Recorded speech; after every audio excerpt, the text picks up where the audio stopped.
नमस्कार दोस्तों, स्वागत है सभी अंकल, सभी आंटी, सभी मेरे प्यारे भाइयों और सभी मेरी बहनें, सभी नहीं, एक को छोड़ के।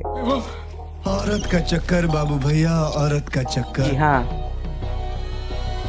एक को छोड़। मजाक था भाई, मजाक।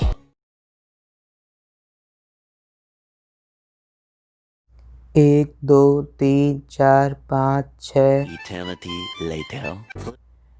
30 31 32 33 34। जी हाँ, 34 साल बाद इंडियन एजुकेशन सिस्टम में आया बदलाव, और छोटा मोटा नहीं, बहुत बड़ा बदलाव। मतलब कि इतना बड़ा कि अगर आप 12th में मैथ्स में इंटीग्रेशन पढ़ रहे हैं और कॉमर्स के अकाउंट्स पढ़ना चाहते हैं या इकोनॉमिक्स, तो आप पढ़ सकते हैं, मतलब कुछ भी। और अगर आप 10th में हैं और डर रहे हैं कि आपकी बंदी या फिर आपकी गर्लफ्रेंड 11th में कॉमर्स ले लेगी तो कॉमर्स वाले के साथ भाग जाएगी, तो अब डरने की कोई ज़रूरत नहीं, क्योंकि अब 10th के बाद कोई स्ट्रीम नहीं है। मतलब कि वाह मोदी जी, वाह वाह वाह। बहुत मजाक हो गया, लेकिन ये बिल्कुल सही है। न्यू एजुकेशन पॉलिसी 2020 के तहत अब 10+ रूल नहीं, अब 5+3+3+4 चलेगा। अब इसका मतलब क्या है?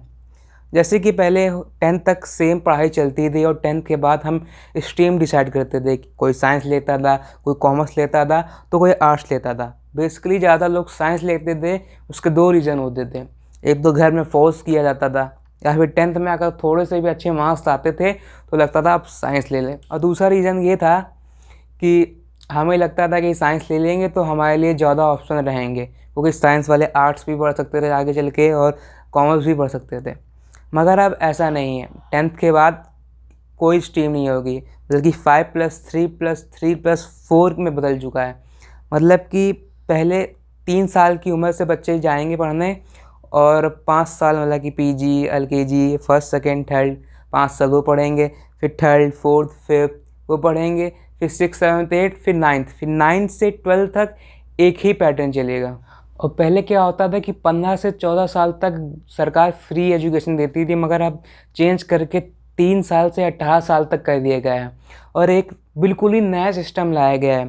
पहले क्या होता था कि रेक्टिफिकेशन में ज़्यादा फोकस किया जाता था, कि लिखने को ज़्यादा आता था, पर ऐसा नहीं होगा। अब पेपर में हायर ऑर्डर थिंकिंग क्वेश्चन ज़्यादा आएंगे, और कोशिश करने की कोशिश की है कि बोर्ड का जो हवा है वो भी कम कर दिया जाए।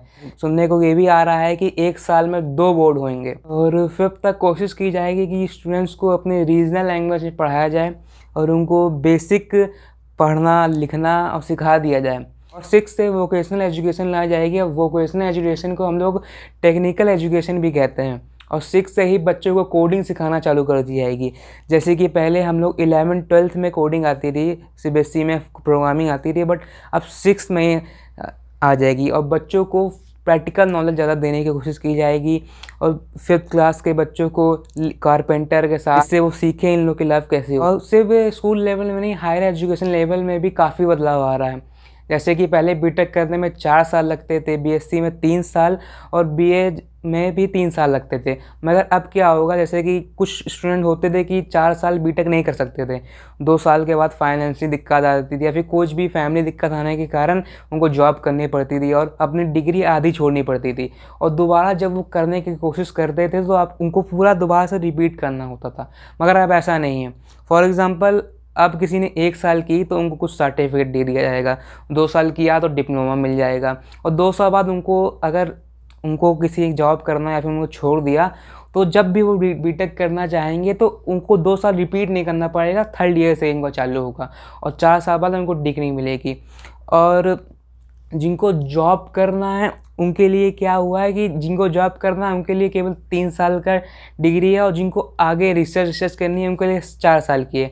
मतलब मुझे अगर जैसे जॉब करनी है तो मैं 3 साल की ग्रेजुएशन ले लूँगा और जॉब करने लगूँगा। जैसे मुझे यूपीएससी का एग्ज़ाम इसमें ग्रेजुएशन चाहिए होता है, तो मैं 3 साल करूँगा, फिर यूपीएससी की मैं तैयारी करूँगा।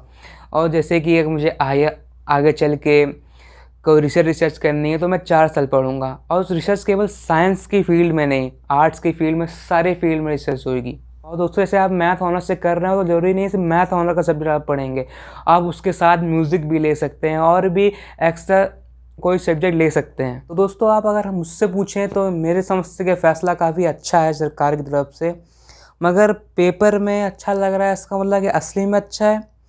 तो मैं कहना चाहूँगा कि अगर इसे अच्छी तरह से इम्प्लीमेंट किया सरकार ने तो कि डिसीज़न काफ़ी कुछ बदल सकता है, इंडिया में काफ़ी कुछ बदलाव ला सकता है। और इसका शायद एम ही यही है कि इंडिया में काफ़ी कुछ बदलाव ला सके। तो दोस्तों मुझे ऐसा लगता है कि लाख एजुकेशन सिस्टम बदल लिया जाए, लेकिन जब तक हमें पर्पस ऑफ एजुकेशन क्लियर नहीं होगा, लोगों का माइंडसेट क्लियर नहीं होगा कि एजुकेशन हम पढ़ते क्यों हैं, कि करते क्यों हैं, तब तक मुझे नहीं लगता कुछ बदलने वाला है। मेरा पर्पस ऑफ एजुकेशन से मतलब क्या है, मतलब कि लोगों को पता होना चाहिए कि हम एजुकेशन क्यों करते हैं। अक्सर लोग सोचते हैं कि एजुकेशन ही एक जरिया है अच्छे पैसे कमाने का, और लोग पढ़ते हैं इसलिए इससे वो अच्छी जॉब ले सकें, अच्छे कॉलेज में जा सकें और जिससे अच्छी जॉब और खूब सारे पैसे कमा सकें। आधे से ज़्यादा लोग इसीलिए पढ़ते हैं। तभी तो बड़ी बड़ी गवर्नमेंट की जॉब में बड़े बड़े ऑफिसर जो वेल एजुकेटेड है लेकिन तब भी वो करप्शन करते हैं। क्यों? क्योंकि उन्होंने पढ़ाई ही इसलिए की इससे वो खूब सारे पैसे कमा सकें। तो हमें पर्पस ऑफ एजुकेशन बिल्कुल क्लियर होना चाहिए कि हम एजुकेशन क्यों कर रहे हैं। हम एजुकेशन इसलिए नहीं कर रहे हैं कि पैसे कमा सकें, हम एजुकेशन इसलिए कर सकें जिससे हम सोसाइटी के लिए एक अच्छा एनवायरनमेंट बिल्ड कर सकें। तो दोस्तों बस इतना ही मैं कहूँगा। आशा करता हूँ आपको ये वीडियो पसंद आया होगा। चलिए मैं चलता हूँ। हाँ।